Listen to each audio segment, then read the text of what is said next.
मंडळी, चला तर आज खूपच हेल्दी, पौष्टिक, प्रोटीनयुक्त नाश्ता बनवूया।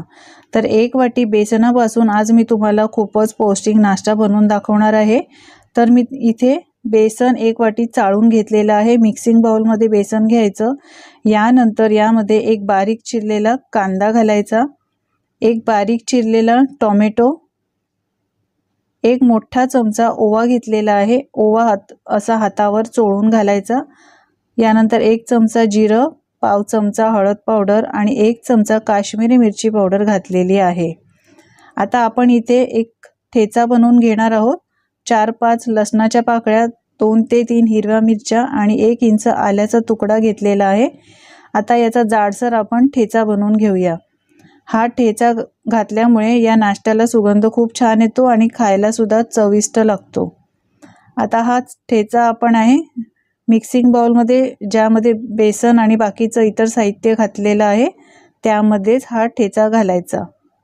यानंतर इथे भरपूर कोथिंबीर घेतलेली आहे। 1 लिंबाचा रस पिळून घालायचा, चवीप्रमाणे मीठ आणि इथे मी 1 वाटी पाणी घेतलेलं आहे।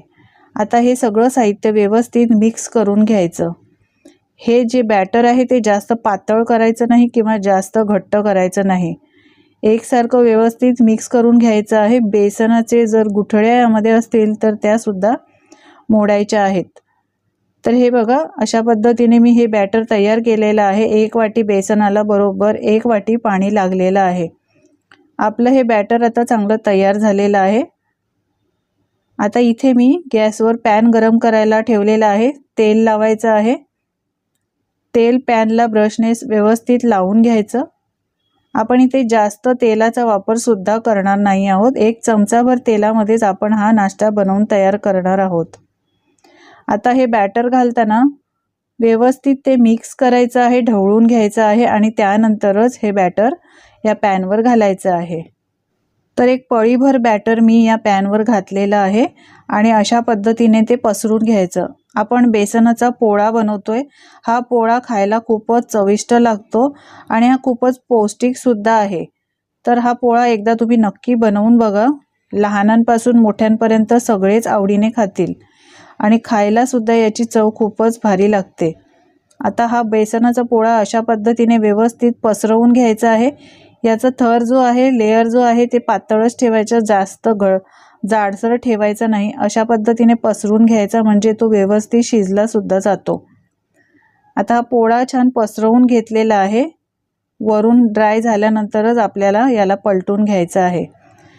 तर हे बघा, वरून एकदम ड्राय झालेला आहे। याच्या आता कडा हळूहळू लूज करायच्या आहेत आणि याला पलटून घेऊया। आता रोज रोज नाश्त्याला बनवायचं काय, अशा विचारात जर तुम्ही असाल तर हा बेसनाचा पोळा एकदा नक्की करून बघा। हा बेसनाचा पोळा तुम्ही नुसता असाच खाऊ शकता किंवा हा चपाती बरोबर किंवा ब्रेड बरोबर खायला सुद्धा खूपच अप्रतिम लागतो। आता हा पोळा मी उलटून घेतलेला आहे। वरून पहा, मस्त रंग आलेला आहे। आता दुसऱ्या बाजूने सुद्धा याला चांगला मस्त क्रिस्पी कुरकुरीत होईपर्यंत भाजून घेऊया। तर हा बेसनाचा पोळा मी नॉनस्टिक पॅनवर बनवलेला आहे। तुम्ही तव्यावर सुद्धा बनवू शकता, अजिबात चिकटत नाही। तर हे पहा, मस्त आपला खमंग असा खुसखुशीत बेसनाचा पोळा तयार झालेला आहे। आता हा बेसनाचा पोळा एखाद्या जाळीवर काढून घ्यायचा, म्हणजे याची वाफ असेल तर ती निघून जाते। अशाच पद्धतीने अजून एक पोळा मी तुम्हाला बनवून दाखवते। हा बेसनाचा पोळा आहे, तुम्ही मुलांना टिफिनमध्ये सुद्धा देऊ शकता। लहानांपासून मोठ्यांपर्यंत सगळेच हा बेसनाचा पोळा टिफिनला घेऊन जाऊ शकता। सकाळच्या नाश्त्याला अगदी झटपट बनणारा हा नाश्त्याचा पदार्थ आहे आणि प्रोटीनयुक्त असल्यामुळे एकदा खाल्ला, हा एक पोळा जरी खाल्ला तर दिवसभर पोट भरलेलं राहतं। वेट लॉससाठी सुद्धा खूपच फायदेशीर आहे। तर नक्की ट्राय करून बघा। आपला हा दुसरा पोळा सुद्धा आता बनवून झालेला आहे। तर 1 वाटी बेसनापासून असे मस्त 2 मोठे बेसनाचे पोळे आपले तयार झालेले आहेत। तर अशा पद्धतीने मी हे बेसनाचे 2 पोळे बनवून घेतलेले आहेत।